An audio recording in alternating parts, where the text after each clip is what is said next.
কাকতালীয়ভাবে নাম্বারের ব্যবধানের দৃষ্টিতে সেই মেহার স্কুলের সাথে সেই হিতমনিদের সাথেই আবার সেমিফাইনালে দেখা হয়।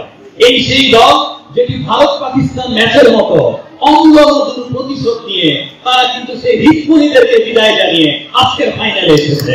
তার মানে পরাজয় মানে কিন্তু থেমে যাওয়া নয়, বরং সম্মুখে এগিয়ে যাওয়া, যদি ভেতরে চেতনার শক্তি থাকে সেই শক্তিতে দলীয় দলটি এখানে এসেছে। অপরদিকে আমার ডান পাশে যে দলটি আছে, এই দলটি একটি তারকা দল। দলটির অধ্যক্ষ মহোদয় এখানে উপস্থিত আছেন, দলটির দায়িত্বপ্রাপ্ত শিক্ষক জনাব মাসুদুর রহমান তিনি আছেন। দলটির তারকা দল এই জন্য বললাম, এই স্কুলটি আমি যদি বলি চাঁদপুরের হাতে গোনা 3টি শিক্ষা প্রতিষ্ঠান আছে যারা ছোটবেলা থেকে বিতার্কিক জন্ম দেয়, তার মধ্যে একটি প্রতিষ্ঠান বাবুঘাট স্কুল অ্যান্ড কলেজ। এই দলটি বাবুঘাট স্কুল অ্যান্ড কলেজের বিতার্কিক কোচিং আছেন, বিতার্কিক সেতু ছিলেন, নীলা ছিলেন, নীলা ছিলেন, শামিমা ছিলেন, রাহুল ছিলেন, প্রত্যেকে তারকা বিতার্কিক ছিলেন। এবং আজকের এই পর্বে এসে আমরা পেয়েছি আরেকজন বিতার্কিক ইফাকে।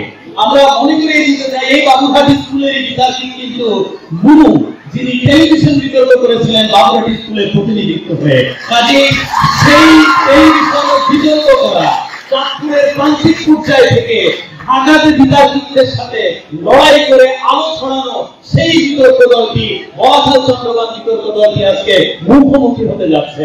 আমরা সাক্ষাৎকারে আমরা ছোট্ট করে আমরা দলপ্রধানের কাছে, পক্ষ দলের দলপ্রধানের কাছে জানতে চাই, এই বলাখাল চন্দ্রবান বালিকা উচ্চ বিদ্যালয় কিন্তু সেই দলটি যারা অম্লমধুর প্রতিশোধ নিয়ে হাসতে হাসতে কিন্তু কান্নাকে শক্তিতে রূপান্তরিত করে ফাইনালে এসেছে। তাদেরকে আজকে মোকাবেলা করবার কোন রণকৌশল আছে কিনা দলপ্রধানের? ইফা, আসলে সত্যি বলতে আমরা আমাদের সর্বোচ্চ চেষ্টা করব। আমরা জানি তারা, আমরা মনে করছি যে তারা অনেক ভালো বিতর্ক করে এবং অনেক সুন্দরভাবে করে। তো আমরাও চাচ্ছি যে আমরা আমাদের বিভিন্ন কৌশল দিয়ে তাদের সাথে বিতর্ক করে ইনশাআল্লাহ জয়লাভ করব। ইফা জয়ের আশাবাদী, ইসরাত রহমান ইফা জয়ের জন্য কিন্তু আশাবাদ ব্যক্ত করেছেন। আমরা জানতে চাইব বলাখাল চন্দ্রবান বালিকা উচ্চ বিদ্যালয়ের কাছে, তিনি আবেগ আপ্লুত হয়ে গিয়েছিলেন সেমিফাইনালে। আমরা বলাখাল চন্দ্রবান বালিকা উচ্চ বিদ্যালয়ের দলপ্রধান রাওয়ান সুভার কাছে জানতে চাইব, ফাইনাল মঞ্চে, ফাইনাল স্টেজে নার্ভাসনেস বলে একটি কথা আছে। বলাখাল চন্দ্রবান বালিকা উচ্চ বিদ্যালয় এই প্রথম শরীফুল ইসলাম খানের নেতৃত্বে আজকের ফাইনালে উত্তীর্ণ হয়েছেন।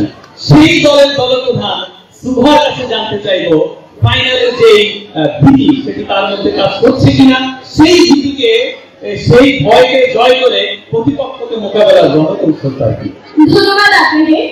আসলে ভীতি আছে কিনা জানি না, তবে একটা জিনিস কাজ করছে এটা বলতে পারি। আরেকটা কথা, আপনি বললেন যে ওদেরকে মোকাবেলা করতে কেমন করতে হবে আমাদের, কিংবা এই আজকের উল্লাস পর্যায়ে আমরা কেমন করবো, সেটা আমাদের পারফরমেন্সের উপর নির্ভর করবে। ইনশাআল্লাহ আমরা সর্বোচ্চটা দেওয়ার চেষ্টা করবো। এবং ইফা যেমনটা বললো, তারা এবারে চ্যাম্পিয়ন্স ট্রফিটা তারা নিতে চায়, এর বিপরীত কিন্তু আমরাও কিন্তু ছেড়ে দিব না। ইনশাআল্লাহ লড়াই করবো শেষ পর্যন্ত, সর্বশেষ অবধি। এবং আশা করি আমরা এই উল্লাসিত হব। লড়াই হবে আশা করি শেয়ানে শেয়ান, ভাগে মহিষের চমৎকার একটি লড়াই হোক। কারণ আমরা জানি যারা যুক্তি জানে, যারা যুক্তির পথে হাঁটে, তারা অযুক্তির ধার ধারে না। যে আসে বিতর্কে সে কখনো হারে না। চলে যাচ্ছি বিতর্কের মঞ্চে। সবাই উপভোগ করুন মাধ্যমিক পর্যায়ের বিতর্কটি।